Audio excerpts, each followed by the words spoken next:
إيه أصير أحسن، أصير أحسن، أصير أحسن.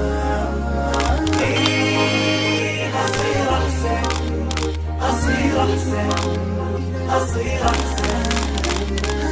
إيه أصير أحسن ولا يمنعني شيء، مدام راسي حي بسوي اللي علي. إيه أصير أحسن بما إني نويت وعزمت وخطيت بكمل ما بديت. إيه أصير أحسن ولا يمنعني شيء، مدام راسي حي بسوي اللي علي. إيه أصير أحسن بما إني نويت وعزمت وخطيت بكمل ما بديت. ماني خايف ولاني واقف، أنا ماشي وقلبي شايف.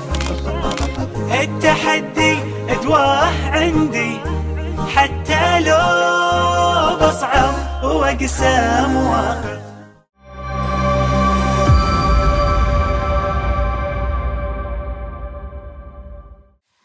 Bismillah. Assalamualaikum warahmatullahi wabarakatuh. Innal hamdalillah wassalatu wassalamu ala Rasulillah wa ala alihi wa sahbihi wa man tabi'ahum bi ihsan ila yaumil qiyamah. Kepada seluruh para penuntut ilmu, kepada seluruh tamu dalam teras kehidupan ilmu, yang semoga kita senantiasa diberikan rahmat dan senantiasa pula kita diberikan berkah. Dan tentunya kita selalu berdoa semoga tidak ada lagi pandemi. Walaupun sudah mulai muncul informasi, sudah mulai muncul beberapa wilayah ternyata terjangkiti dengan naiknya kembali kasus COVID, tetapi kita tentunya yakin doa itu bisa merubah yang buruk menjadi baik. Seiring kita memohon kepada Allah rahmat, seiring kita memohon kepada Allah berkah, maka seiring pula kita memohon betul kepada Allah supaya kita dan negeri yang kita cintai selalu diberikan kebaikan, diperjalankan pandemi dan tidak meninggalkan madharat pada kehidupan kita. Itu yang menjadi harapan kita. Amin insyaallah. Alhamdulillah, tentunya senang sekali kita bersyukur kepada Allah atas nikmat yang Allah berikan kepada kita. Memang dunia tidak sebagaimana surga yang bisa memberi apa yang kita mau dan bisa menepis apa yang kita tidak sukai. Dunia itu tidak menjadikan kita bisa melangkah meninggalkan penderitaan, kekecewaan, kesedihan, air mata, dan perpisahan. Karena memang dunia pasti akan memperjumpakan itu kita dengan semuanya. Kita pasti berjumpa dengan air mata, berjumpa dengan kesedihan, berjumpa dengan kekecewaan. Yang pasti kita temukan kita sebagai pelakon kehidupan. Tapi setidaknya ketika kita bersyukur kepada Allah atas apapun irisan takdir yang Allah berikan kepada kita, maka sesungguhnya memang dunia tidak bisa sebagaimana surga, tapi kita bisa lega pada kehidupan kita ketika kita selalu bersyukur apapun yang Allah berikan dalam irisan takaran takdirnya. Syukur itu menyenangkan, syukur itu menenangkan. Makanya itulah yang dikatakan para ulama, ketika syukur itu menyenangkan, syukur itu menenangkan, maka siapapun yang ingin tenang hidupnya dan siapapun yang ingin senang hidupnya, hendaklah dia banyak bersyukur kepada Allah. Tidaklah yang salah apa yang telah dicapai orang lain, dan tidak pula yang salah itu apa yang baru kita dapatkan, tetapi yang salah itu adalah ketika kita lupa bersyukur kepada Allah. Betapa sempurnanya Allah mengiris setiap kejadian dalam kehidupan kita dengan takaran yang terbaik. Semoga Allah memberikan rahmat kepada kita, memberikan kemudahan hati kita untuk selalu bersyukur kepada Allah, baik di waktu lapang ataupun di waktu sempit. Karena syukur di waktu lapang itu biasa, tetapi tetap bersyukur di waktu sempit itulah yang luar biasa. Dan kepada Allah kita bersyukur dalam setiap urusan kehidupan kita. Kita pada kesempatan hari ini akan melanjutkan kajian panjang kita membahas tentang Muslim hebat. Tentunya ini menjadi salah satu perhatian besar kita, bagaimana kita membangun kehidupan kita secara berkualitas.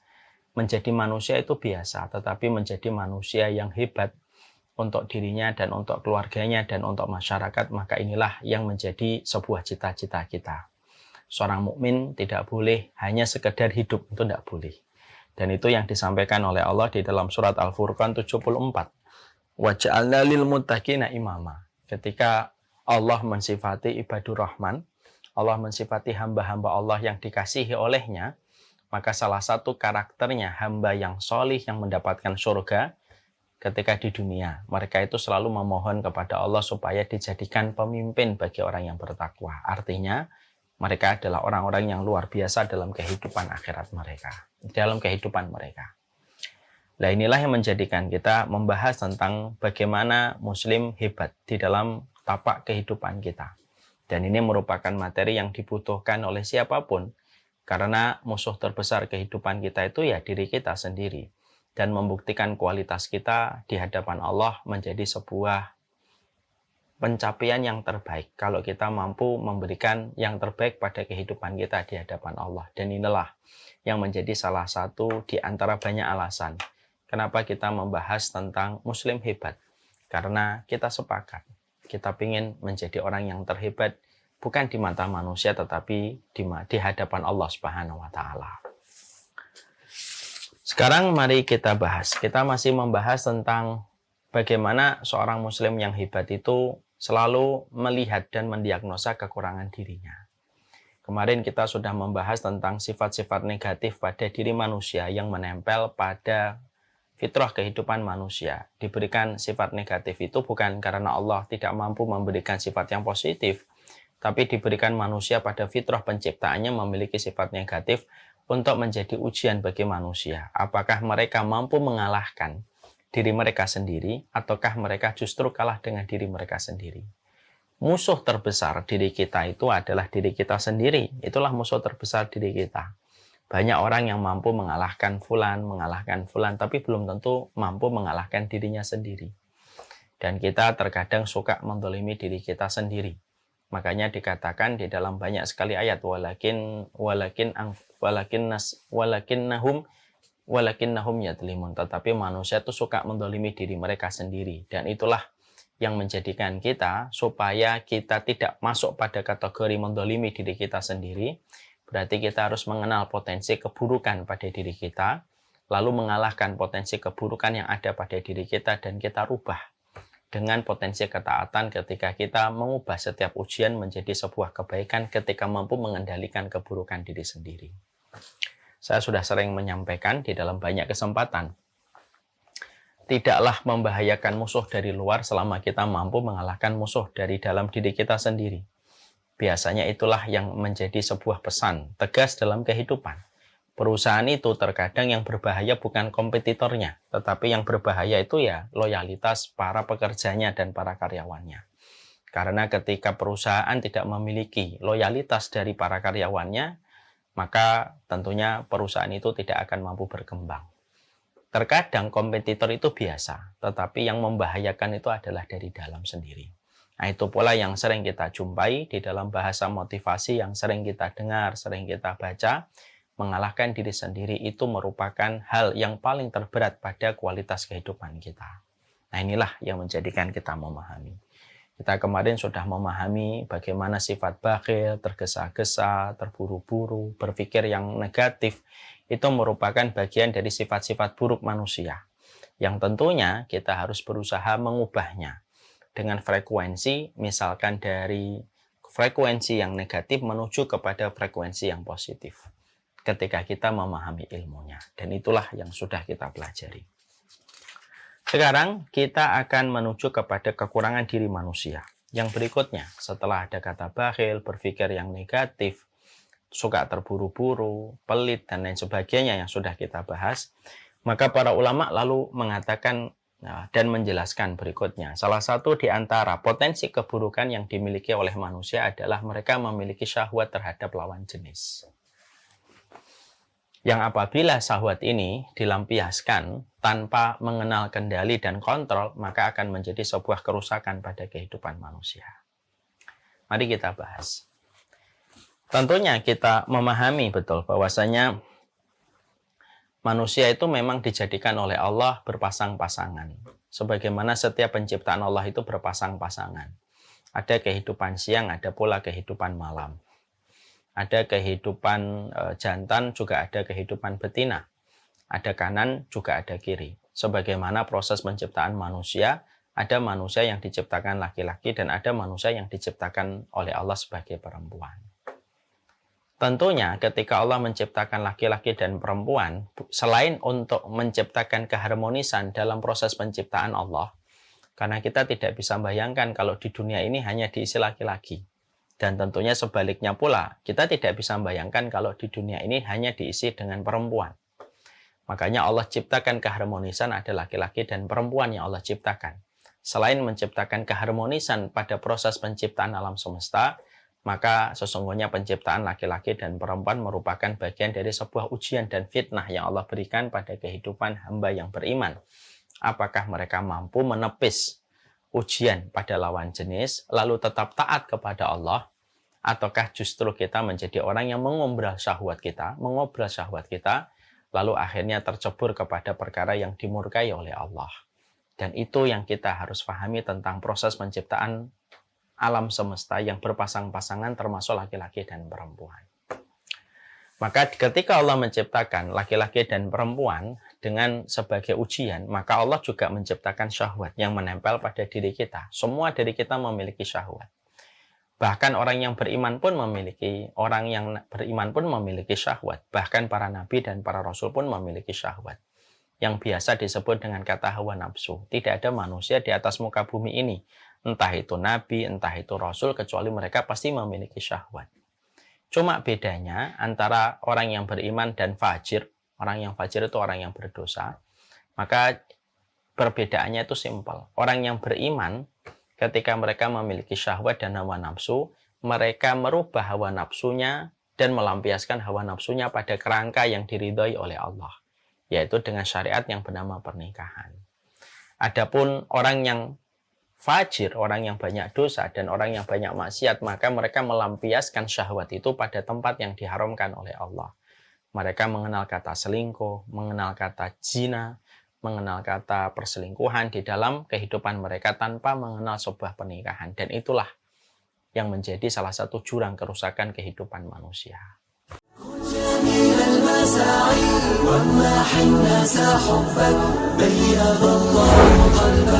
بيض الله قلبك كن سموحا لخصمك تلقى خصمك أحبك بيض الله قلبك بيض الله قلبك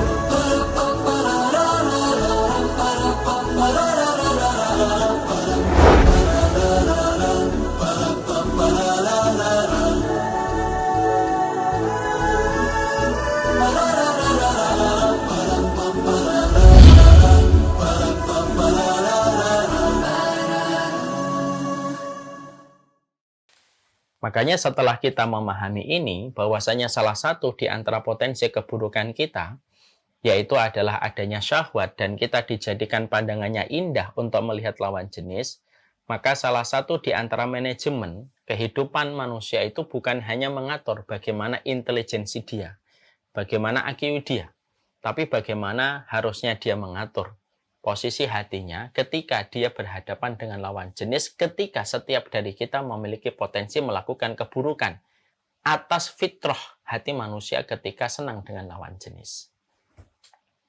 Makanya Allah sudah menyampaikan pada surat Ali Imran ayat yang ke-14, Zuyyina lin-nasi hubbus syahwati minan nisa'i. Sesungguhnya Allah itu telah menjadikan pandangan manusia itu indah ketika melihat salah satunya minan nisa wal banin, melihat perempuan, melihat anak-anak. Berarti sesungguhnya di situ ada sebuah ujian yang menanti pada kehidupan kita, bahwasanya syahwat lalu manusia secara fitrahnya itu memang dijadikan pandangannya itu indah ketika melihat perempuan, sebagaimana sebaliknya perempuan ketika melihat laki-laki. Walaupun memang daya tariknya tidak sebesar fitnahnya laki-laki ketika memandang perempuan. Nah, inilah yang menjadikan di dalam proses kita menjadi manusia hebat itu adalah bagaimana seorang mukmin itu dituntut dia tidak bisa menghilangkan syahwat dan hawa nafsu dan ketertarikan dia kepada lawan jenis itu tidak bisa. Dihilangkan, dimatikan itu tidak bisa. Karena memang berdiri secara fitrah ditambah dengan syahwat yang Allah memang ciptakan menempel pada diri kita sebagai ujian berat ketika kita harus melawan hawa nafsu. Tapi disitulah kita akhirnya dituntut bagaimana kita mengelola ini supaya tidak merusak kehidupan kita. Berapa banyak kualitas kehidupan manusia itu berantakan disebabkan ketika mereka memiliki kepintaran, memiliki link yang bagus, circle yang potensial, tapi semua pencapaian yang telah dia lakukan dan telah dia kerjakan menjadi berantakan ketika dia tersengat dengan cinta yang haram, sampai terlibatnya perselingkuhan hingga terjadinya perzinahan ketika dia tidak mampu memanage dan mengelola perkara syahwat itu dalam bingkai yang diridhoi oleh Allah. Dan akhirnya rusaklah apa yang telah dia capai dalam kualitas hidupnya ketika dia tersengat dengan masalah syahwat ketika dilampiaskan dengan cara yang haram. Ini dalam konteks iman ataupun di luar Islam. Sering sekali kita menjumpai di banyak negara-negara maju, berapa banyak politikus yang memiliki potensi kebaikan, memiliki potensi baik di masa depan dengan karir politiknya yang luar biasa, tapi hancur berantakan gara-gara kasus perselingkuhannya terungkap, ketika kasus zinanya terungkap, sampai akhirnya berantakan. Semua pencapaian telah dia dapatkan itu ketika tersengat dengan sebuah syahwat yang dilampiaskan dalam bentuk perzinahan. Kita juga sering menjumpai berapa banyak anak-anak muda dengan potensi yang mereka miliki, yang harusnya mereka mampu maksimal di dalam proses studi mereka di kuliah, menjadi berantakan ketika mereka tersengat dengan ketertarikan dengan lawan jenis, lalu akhirnya menggiring mereka sebagaimana sapi yang dicongok, sehingga mereka meninggalkan studi mereka, meninggalkan proses kesungguhan mereka belajar di bangku kuliah, dan akhirnya hanya menjadi pemuja syahwat bersama dengan perempuan yang dia cintai, sampai dia mengorbankan apa yang dia miliki hanya untuk melampiaskan syahwat kepada lawan jenis. Kasus terbaru yang kita jumpai, ada seorang anak rela menjual apapun barang yang ada di rumahnya hanya untuk menyenangkan pacarnya, untuk bisa membelikan barang-barang mahal sebagai hadiah. Contoh ini sudah banyak sekali kita jumpai dalam kehidupan, belum lagi di kantor. Di kantor ini ada sebuah penelitian yang pernah saya baca. Benar atau tidak penelitian ini saya tidak tahu ya. Tetapi dalam penelitian ini mengatakan bahwasanya tingkat perzinahan di kantor ketika banyaknya laki-laki dan perempuan. Di kantor ketika perempuan selalu mereka, bagi yang belum mendapatkan ilmu, mereka memiliki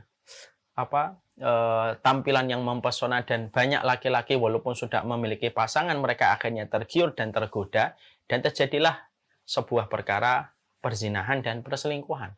Dan itu hampir jamak kita dapatkan kisah atau kita dapatkan rahasia umum terjadinya perselingkuhan di lingkungan kantor.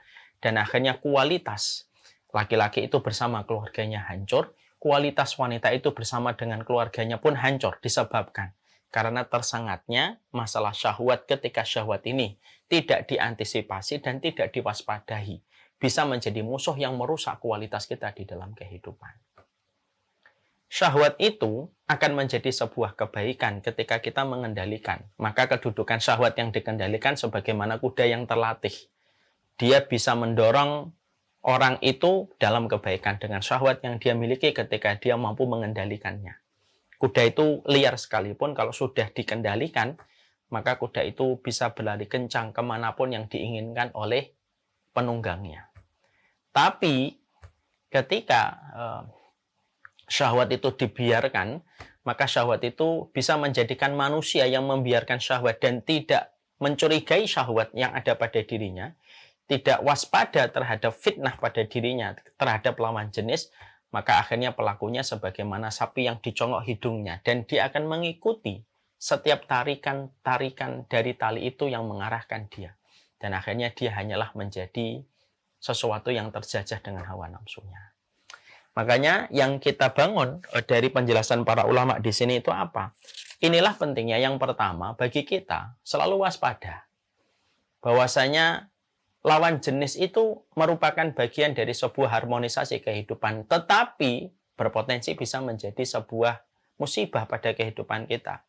Ketika kita menyadari bahwasanya memang dijadikan pandangan kita kepada perempuan dan pandangan kita kepada laki-laki itu dijadikan indah. Dan setan itu selalu membumbui setiap pandangan itu supaya pandangan itu terus menarik dan terus bertambah dengan berbagai macam aktivitas yang bisa menjerumuskan sampai setingkat perzinahan. Dan ini harus kita waspadai. Makanya ketika kita waspada, ketika pada potensi keburukan kita, kalau kita pengen menjadi manusia hebat, berarti manusia hebat itu bukan yang tidak punya syahwat. Manusia hebat itu punya syahwat. Jangan merasa, oh nggak ada yang suka saya. Jangan kau pernah ngomong kayak gitu. Ya, karena mungkin ada orang yang nggak suka sama kita, tapi ada mata-mata yang suka sama kita.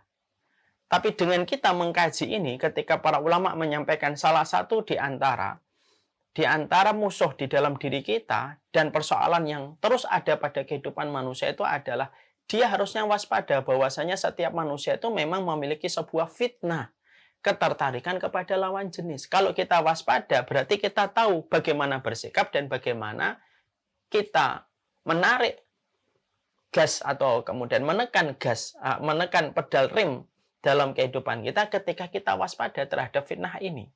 Supaya apa yang telah kita capai dalam proses kualitas kehidupan kita tidak rusak seketika hanya disebabkan ketika kita melampiaskan syahwat, lalu kita hanyalah menjadi sapi yang dicongok dengan syahwat ketika diikuti tanpa ada hentinya.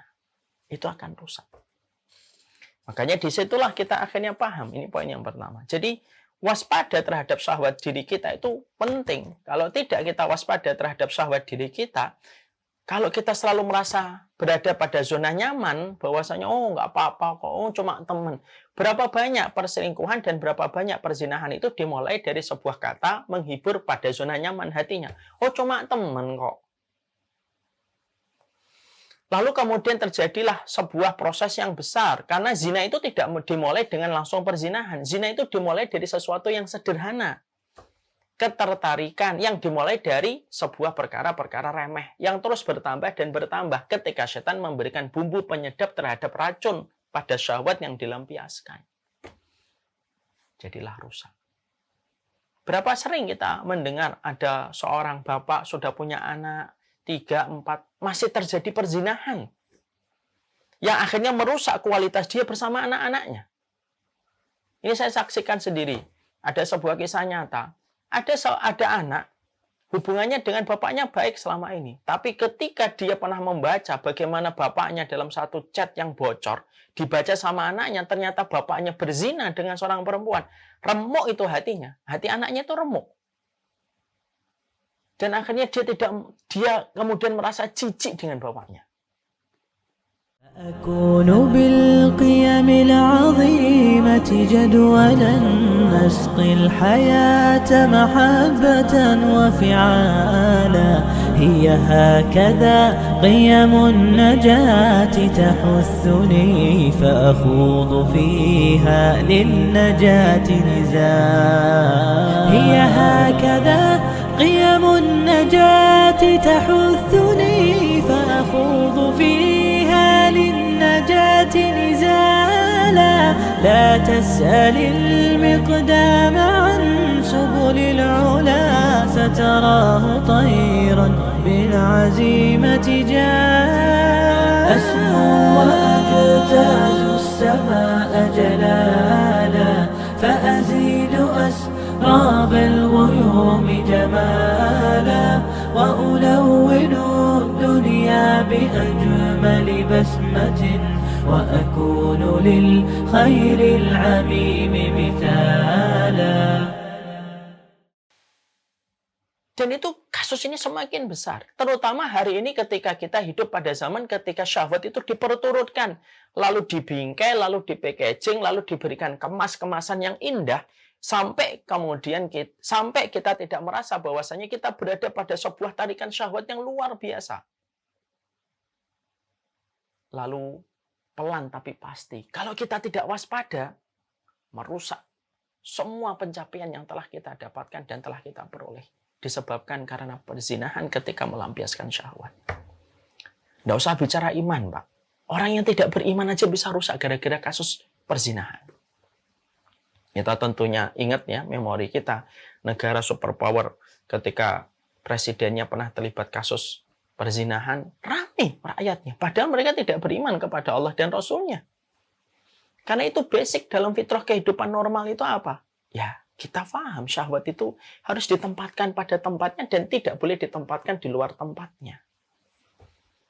Nah, Ketika kita waspada bahwasanya salah satu di antara kekurangan diri kita bukan hanya bakhil, suka terburu-buru, suka dipuji, tapi salah satu di antara kekurangan kita selaku manusia itu masalah syahwat, berarti kita harus waspada sama syahwat kita.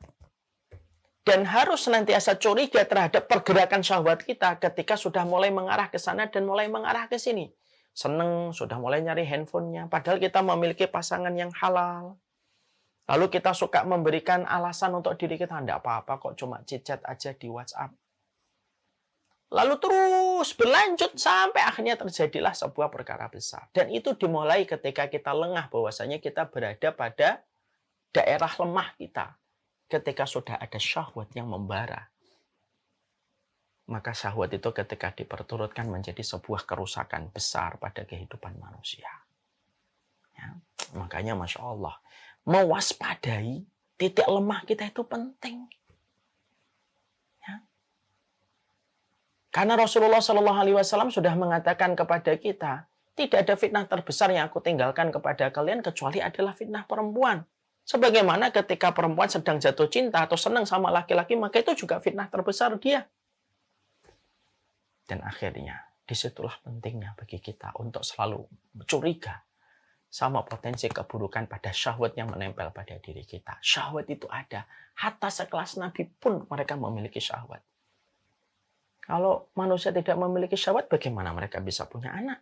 Karena memiliki syahwat itulah jadilah keturunan yang kita miliki. Tapi pada bingkai yang diridhai oleh Allah. Ini ada kejadian lagi, Pak. Nyata. Di DM Instagram. Ada yang bercerita. Dia seorang istri. Tertarik sama seorang laki-laki yang sudah punya suami. Dia pun sudah punya laki-laki yang punya istri. Dia pun seorang wanita yang sudah punya suami. Ketertarikan itu dijalin dengan bentuk obrolan, WhatsApp, telepon-teleponan. Ketika masing-masing pasangannya sedang tidak ada. Sampai terjadilah perzinahan. Naudzubillah min dzalik, terjadinya perzinahan. Kita mengambil kisah ini bukan berarti kita lebih baik. Enggak. Tapi supaya kita ngambil ibrah. Bisa jadi pelakunya ini insya Allah moga-moga dituntun oleh Allah bertaubat. Wanita ini menyesal betul setelah melakukan perzinahan. Dia seakan-akan kayak bangun dari tidurnya. Dan dia merasa bersalah, dia bertaubat. Tapi yang terjadi adalah, saya Ustadz kalau sudah bertaubat gitu, saya tuh merasa berdosa setiap melihat suami saya. Saya merasa nista, saya merasa hina ketika melihat suami saya kalau pulang ke rumah, kalau sedang membelikan saya makanan, kalau dia memberikan perhatian kepada saya, semakin saya tersiksa dengan semua itu. Apakah perlu saya menyampaikan perbuatan saya yang pernah berzina dengan seorang laki-laki? Saya saat itu memberikan jawaban, tidak usah. Karena dosa itu ditutup. Kalau Allah sudah menutupi, bertobat dengan taubat nasuha. Tapi yang terjadi, beliau menyampaikan malamnya tidak bisa tidur, ngelihat suaminya tidur, dia menangis, ngelihat suaminya berbuat kebaikan, dia merintih di dalam hatinya. Dan kualitas itu didapatkan hanya karena syahwat yang diperturutkan pada kenikmatan sesaat. Semuanya rusak, Pak. Ya. Jadi kualitas kehidupan manusia itu banyak yang rusak hanya gara-gara masalah syahwat ini. Yang diperturutkan terus. Dan selalu syahwat ketika diperturutkan itu selalu dimulai dengan sebuah kata. Lah, cuma biasa aja kok. Padahal masalah syahwat itu tidak bisa dianggap musuh remeh. Syahwat itu musuh kelas berat. Bukan musuh bulu ringan. Syahwat itu bukan musuh kelas ringan, kelas bulu. Tapi namanya syahwat, kalau boleh saya menganalogikan dengan bahasa kekinian dari para ulama. Syahwat itu sesuatu yang besar. Musuhmu yang paling besar itu salah satunya syahwat. Makanya ketika melawan syahwat, ketika syahwat itu tidak bisa dimatikan, caranya itu apa? Tidak pernah membuka kesempatan untuk syahwat menguasai ketika kita masuk pada daerah lemah kita. Nah, itu penting. Supaya seseorang manusia itu fokus dengan apa yang dia kerjakan pada kualitas hidupnya. Ketika dia tahu bahwasanya dia punya potensi keburukan. Menutup. Makanya Islam itu sangat menutup celah-celah yang bisa menyebabkan seseorang itu bisa memperturutkan syahwat. Kenapa seorang laki-laki diperintahkan untuk menundukkan pandangan? Bapak dan ibu, dokter ataupun tenaga kesehatan, cari referensi agama apapun. Tidak ada satu agama yang memerintahkan setiap laki-laki dan perempuannya menundukkan pandangan kecuali dalam Islam. Loh, sampai urusan menundukkan pandangan itu ada. Dalam surat An-Nur. Bahkan kemudian kita mendapati pula, dalam sunnah, kita berjalan antara laki-laki dan perempuan itu diatur, Pak. Nggak boleh laki-laki itu jalan di belakang perempuan. Kenapa? Karena pandangan matanya ketika melihat bagian belakang perempuan itu dihiasi oleh setan. Makanya kalau kita jalan disuruh laki-laki di depan, perempuan agak di belakang. Supaya tidak dinilai fisiknya oleh laki-laki ketika ada penyakit pada hatinya. Loh, sampai urusan masalah jalan, masalah mata diatur sedemikian detail. Karena Islam itu secara implisit ingin mengatakan kepada saya dan ingin mengatakan kepada kita semuanya. Syahwat itu bukan musuh remeh. Syahwat itu musuh kelas berat. Kalau kamu sudah membuka pintu sampai masuknya angin syahwat di situ, justru mengalahkannya lebih susah. Dan lebih mudah bagi kita menutup kesempatan dari awal daripada membuka lalu akhirnya baru berusaha untuk menutup. Hari ini kasus perzinahan semakin parah luar biasa. Perzinahan itu semakin parah. Baik di kantor, di luar kantor. Semuanya yang kita sering dengarkan itu hampir yang sering kita dengarkan kasus perzinahan dan kasus perzinahan. Dan ini merusak kualitas. Ada laki-laki ketika mereka sudah memiliki pasangan yang halal gitu, terlibat pada perselingkuhan, hingga terjadinya perzinahan, dia tidak bisa lepas dari perempuan itu. Sampai akhirnya istrinya, anaknya tidak menjadi prioritas lagi dalam kehidupan dia. Kenapa? Yang menjadi prioritas itu ya hanyalah perempuan yang dia senangi. Karena laki-laki itu kalau sudah bicara syahwat, saya setuju. Ada seorang yang pernah berkata, saya lupa, ada seorang yang mengatakan, laki-laki itu kalau sudah berurusan dengan syahwat perempuan, sebagaimana perempuan, walaupun tidak sebagaimana laki-laki, laki-laki itu kalau sudah syahwat sama perempuan itu sebagaimana anak yang merengek jajanan dari permen yang dia pingin hisap. Makanya dalam Islam ditutup rapat gitu. Dan ini potensi pada diri kita, keburukannya itu adalah masalah pengendalian syahwat.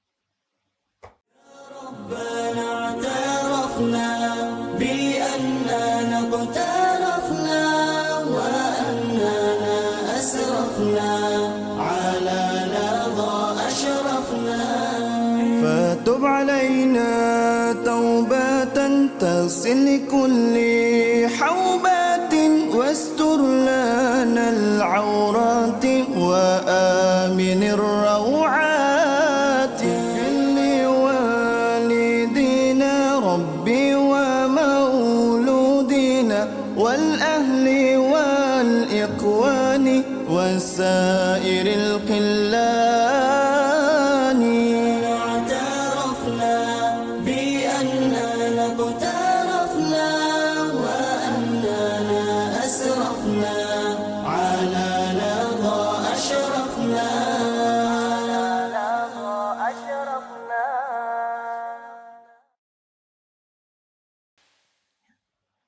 Padahal kita paham ya, urusan syahwat itu, urusan zina itu nggak urusan ringan. Sudah sering saya menyampaikan di banyak kesempatan.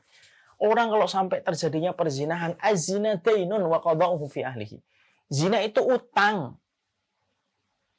Makanya kalau ada laki-laki, dia mengatakan sama anak-anak perempuannya, dia sayang sama anak perempuannya, tapi dia zina sama perempuan. Dusta itu omongannya dia tentang anak perempuannya. Kenapa? Kalau ada laki-laki yang dia berzina, para ulama mengatakan az-zina dainun wa qada'uhu fi ahlihi. Zina itu utang dan kamu nanti membayarnya lewat keturunanmu. Ini kan luar biasa. Mengerikannya dosa zina itu. Sampai kemudian membayangi anak keturunan kita. Makanya kalau ada laki-laki, kalau sudah punya anak perempuan, masih terus bermain dengan perempuan dalam bentuk yang diharamkan oleh Allah, hati-hati betul itu. Hati-hati betul. Karena dia akan terus dibayangi hukuman lewat anak-anak keturunannya ketika dia berani melanggar sebuah perkara yang dinamakan dengan perzinahan. Ini yang menjadi sebuah perenungan. Orang itu kalau memahami zina itu merusak 4 sekaligus, Pak. Merusak agama, merusak nasab, merusak akal, merusak kehormatan. 4-empatnya sekaligus rusak ketika orang berzina. Orang membunuh, merusak kehormatan. Orang mencuri, maka dia merusak kehormatan atau merusak harta. Atau merusak akal. Orang minum khamr, merusak akal. Zina, merusak agama, merusak akal, merusak nasab, dan merusak kehormatan. 4-4 sekaligus itu langsung rusak ketika seseorang itu telah berzina. Akal mana yang bisa menerima seorang laki-laki membuka kancing baju seorang perempuan tanpa dia berkomitmen di hadapan Allah dalam bentuk pernikahan? Nggak ada akal yang bisa menerima. Agama jelas haram. Kehormatan mana, Pak? Yang tidak dilanggar daripada dinodainya seorang wanita dan melanggarnya seorang laki-laki terhadap kehormatan dirinya. Keturunan, Pak, rusak, Pak. Kenapa? Karena apapun yang terjadi setelah perzinahan, kalau sampai terjadinya pembuahan dan terjadi kehamilan, panjang itu urusannya. Kalau anak itu perempuan, maka bapak pezinanya tidak bisa menikahkan anak perempuannya, walaupun sudah bertobat sekalipun. Fulan A dengan Fulan B berzina. B-nya kemudian hamil, lahirlah C. C ini perempuan, Pak. C ini perempuan. Tapi terjadinya C ini pembuahan sebelum terjadinya akad pernikahan, Pak. Nanti C ketika besar mau nikah, A tidak boleh menikahkan C. Kenapa? C-nya terbentuk sebelum pernikahan. Walaupun A dan B sudah bertobat dengan taubatan nasuha. Saya ketika pernah menyampaikan materi tentang masalah zina untuk menjadi sebuah nasihat untuk saya dan semuanya di satu masjid. Ada bapak-bapak menghampiri saya, nangis. Setelah kajian, nangis, Pak, beliau. Oh, saya sudah khawatir ini jangan-jangan ada hubungannya dengan materi yang baru kita pelajari bareng-bareng ini. Gitu. Dan betul itu. Ternyata beliau menyampaikan, Ustaz, saya dulu melakukan zina sama istri. Tapi kami sudah bertobat. Saya tahu, Pak, bapak ini bertobat. Kenapa? Tidaklah saya sering mengadakan kajian di wilayah situ, kecuali beliau itu selalu hadir bersama istrinya. Anak pertama saya perempuan, Ustaz. Kelas 3 SMP.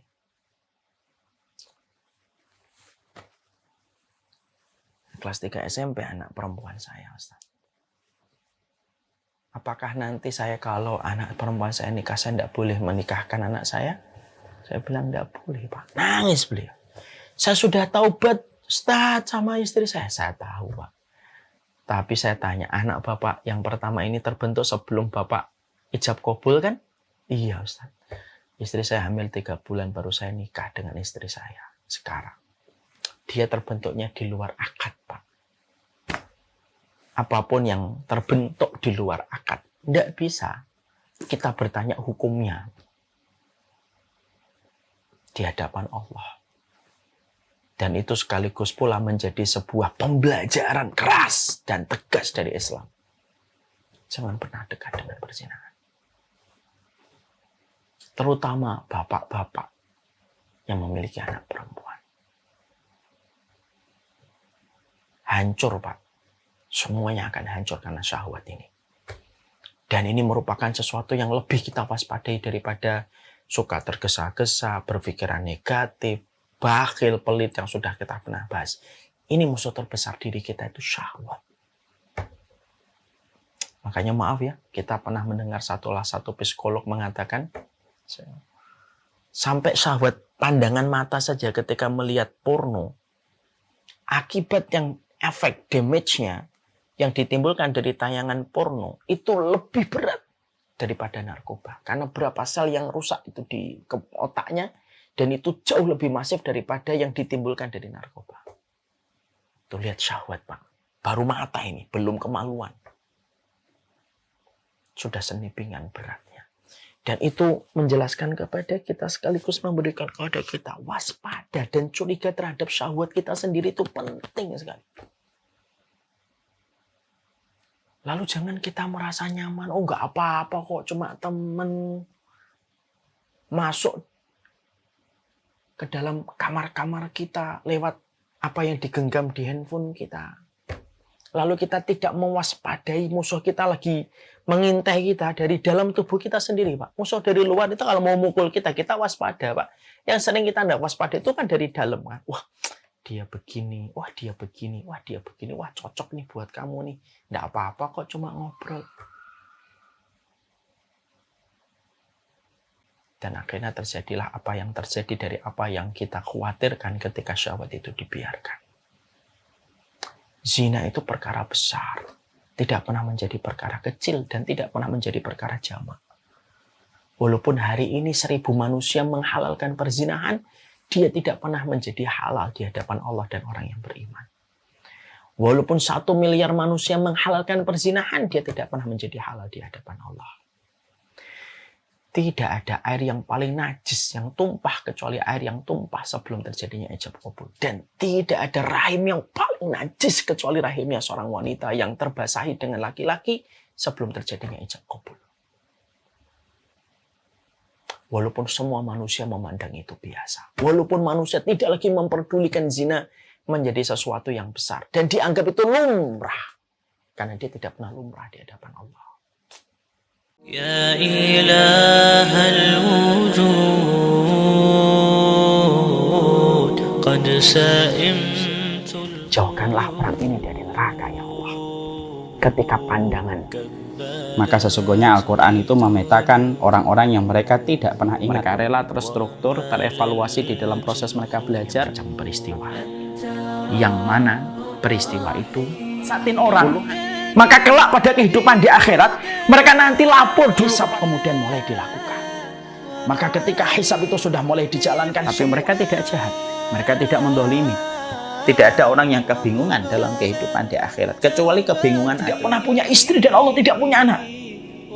Allah nanya kepada orang Nasr, yang satunya tidak mau masuk lagi ke lubang itu, semacam itu. Ketika sudah bicara tentang bagaimana apinya itu berisi di dalamnya air, dan mereka menyangka bahwasanya mereka akan diberikan kesegaran sejenak. Fahamaltul huda sadiqan fil mada.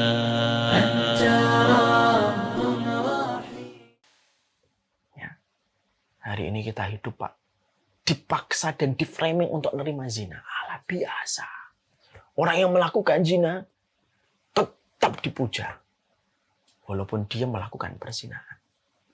Berapa banyak ketika perzinahan itu kita diframing dan dipaksa untuk menerima dan menerima kondisi perzinahan. Kita terus dipaksa lagi, Pak. Untuk menerima ada laki-laki yang mengatakan, saya sih udah berzina sama 1000 orang. Dengan menceritakan tanpa beban, Pak. Yang apabila kita berpikir, coba kalau ada anak perempuan kita, ibu kita, kakak perempuan kita, termasuk pada list orang itu kemudian berzina dengan orang yang kita cintai. Apa enggak marah kita dan remuk hati kita mendapati itu? Tapi kita selalu di-framing. Tidak apa-apa, biasa.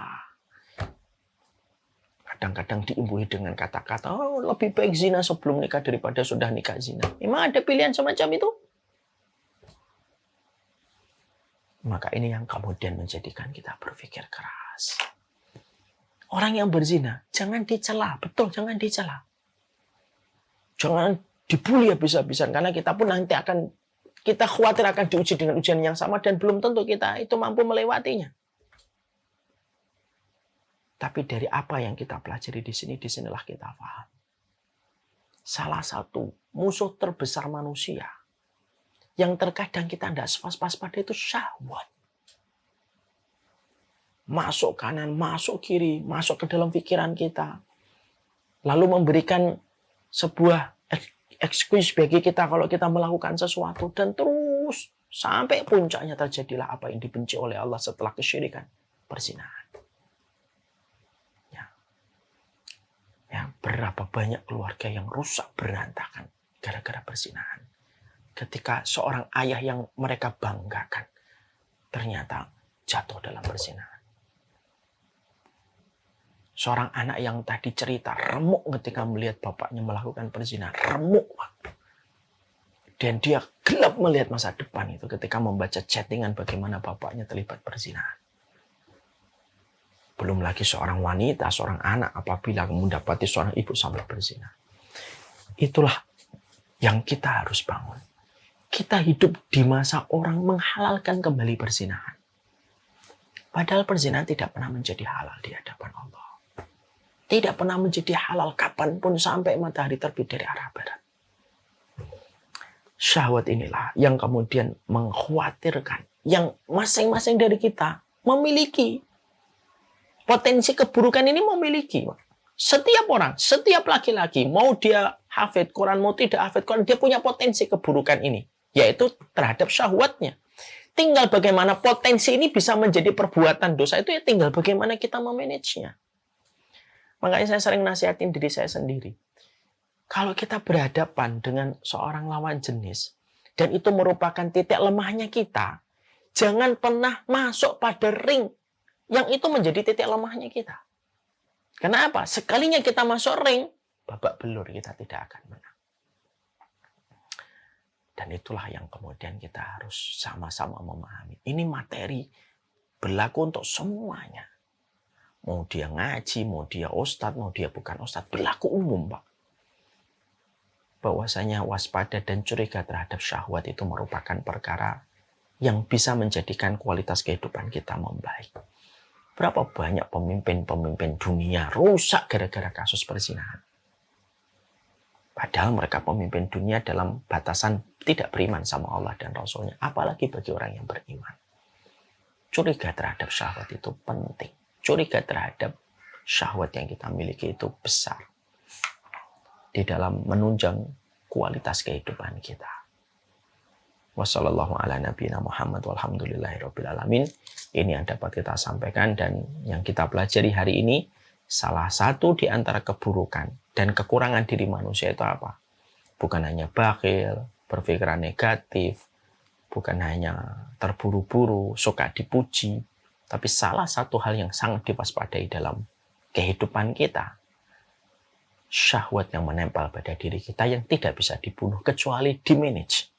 Siapapun yang mampu mengendalikan syahwatnya, sebagaimana dia mengendari kuda, yang akan kuda itu menuntunnya, mengarahkan dia kepada tempat yang dia tuju. Siapapun yang kalah dengan syahwatnya dan membiarkan syahwat menguasai dia dan menjajah dirinya, maka dia tidak ubahnya sebagaimana sapi yang dicongok hidungnya dan mengikuti kemana arah tali ketika ditarik. Na'udzubillah min dzalik.